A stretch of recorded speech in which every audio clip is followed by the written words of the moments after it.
tout à fait. La décision des élus de construire un réseau public, car les opérateurs ne voulaient pas venir sur un département comme le nôtre, la Somme, très rural. Donc une initiative publique pour créer ce réseau.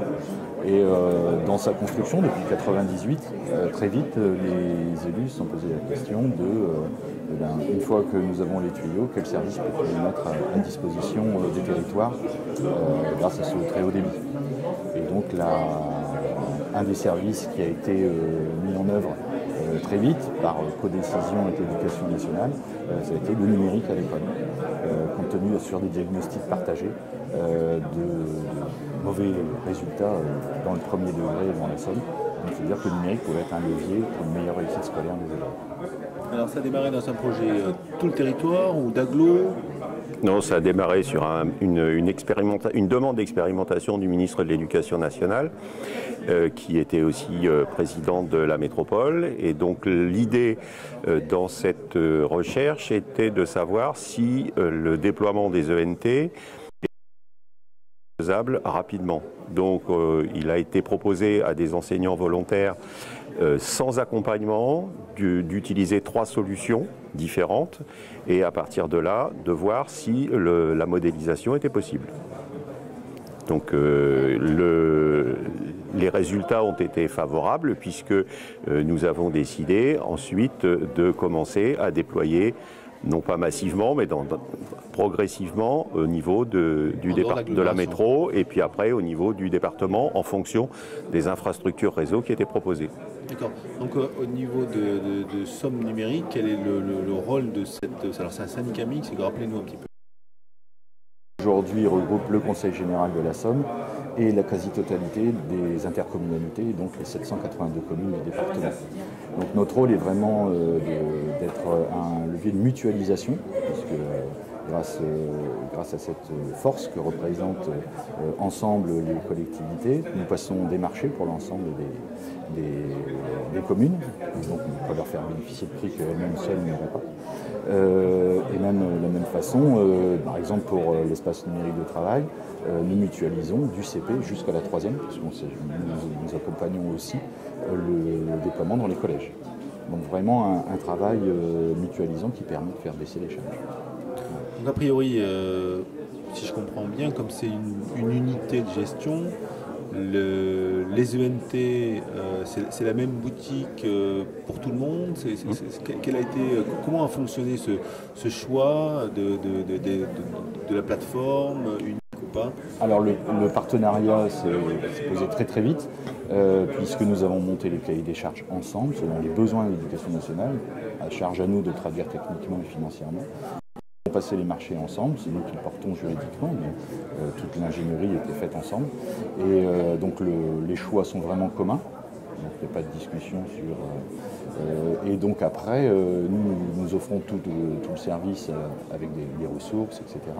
Et après, chaque enseignant, chaque école peuvent utiliser l'outil à leur main, à leur façon. Puisque nous avons choisi d'avoir des solutions qui permettent à chaque enseignant d'utiliser l'outil tel qu'il l'entendait, tel qu'il voulait intégrer le numérique dans ses pratiques quotidiennes. Côté éducation nationale,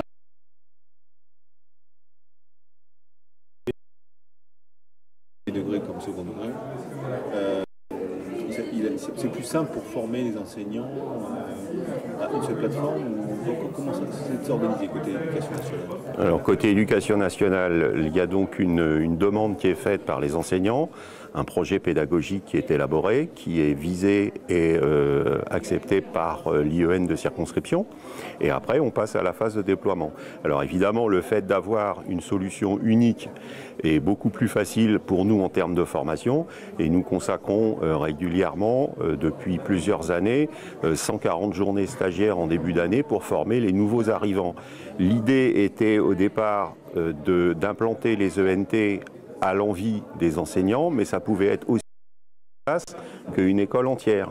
Et après, il y a le phénomène tache d'huile, puisque bon, d'une classe, on passe à éventuellement 2 ou 3, puis rapidement à l'ensemble de l'école. Et là, actuellement, on est à plus de la moitié des classes équipées en ENT. Et est-ce que le fait d'avoir, est-ce que le fait d'avoir un seul correspondant collectivités locales en somme numérique pour ces sujets-là? Est-ce que ça ne facilite pas les choses? Je vous rassure que dans d'autres départements, c'est pas du tout le cas.